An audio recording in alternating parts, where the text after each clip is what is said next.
You've seen him walk on water, right? Does that change your perspective when this happened?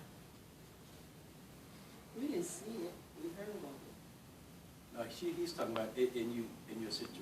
In your situation I now. was there. Because actually, you have seen him walk on water. You have seen him feed 5,000 plus. You have. It did change. You have seen him raise people from the dead. You have.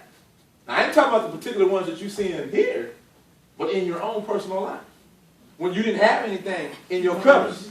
He rose. And he brought you back from sin's death. Yes. We've all seen the same thing that they seen, and we still walk in the same terrified state that they did. The same doubts that they did, the same disbeliefs that they did. And so that helps us to understand and relate to what they're going through. You can't say, it'd be great to say, oh, Lord, I wouldn't be fearful. How would you know? Until it happened. Exactly. How would you know? Exactly. We can say all kinds of stuff, like, oh, I'll be willing to die. Yeah. But as soon as I pull that pistol out, well, hold up.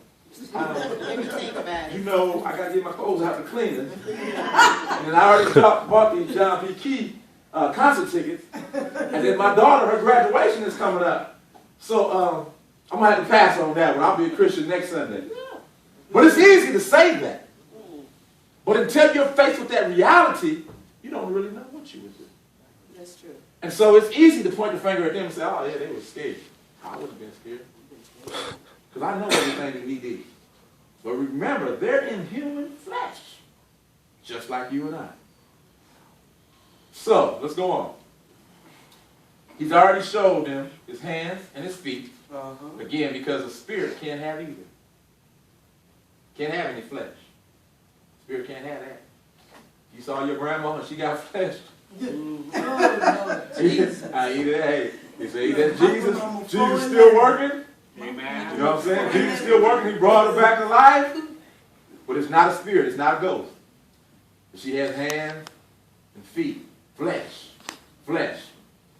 That means she got something to still tell me. Yeah. Yeah, I need to Hopefully you get can rid hear. of it. Yeah. Hopefully you can hear. Yeah. You ain't running. Yeah. Verse 40 says, and when he had thus spoken, he showed them his hands and feet. See, it's one thing for God to tell you something. It's another thing for him to show you. There's a big difference. Every week you hear preaching of God speaking. Every week we hear God speaking to us. But it's another thing for us to recognize and see it in our lives. I mean, we can shout, amen, raise our hands, hallelujah, all that, dance around the church, and everything. But did you really see it? Because when you see it, it should cause you to believe it. Yes. I heard Pastor preach 1.5 times. And in that 1.5 times, I could see God. First of all, if you know anything about his character, he's quiet. He is Hutton. He only talks when something's important. Yes. I'll be sitting back there sometimes like, is he listening to me? Is he with me? Goodness gracious, he ain't saying nothing. Yes. But when he speaks, so he's listening, he's going through, he's reasoning with it, and then when he speaks. And so every week, God shows up through him. Yeah. Don't think that pastor's that great. Don't think that he has those great words where he can see into your closet, into your life. He's not. None of us are. But God's speaking through him. Right. And do we recognize it? Right. Or do we put it on somebody else? When he says, listen, you need to submit. And you say, oh, well, that's what my wife. That's what my wife is talking about. He said, well, I submit to your husband. You can't be talking to me. But he said, okay, Lord, I hear you. Because there's some areas in my life I have not been submitted.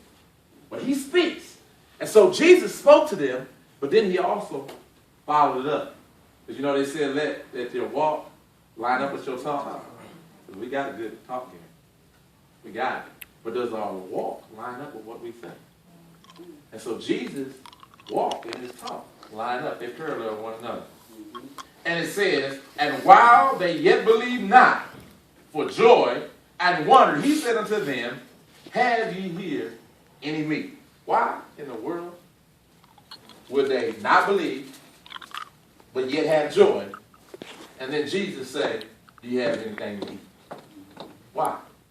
Somebody said that. Why?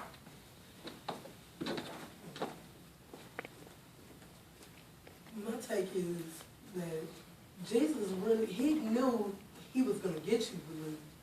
So being the fact that you didn't believe to start really wasn't a problem for Jesus, because he already knew that he was gonna get you to believe.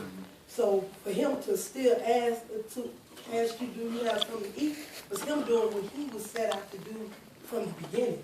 So it really had nothing to do with what you start out to do. What Jesus was doing what the Lord told him to do. Amen. Another thing he was saying, he was letting them know that I am tangible.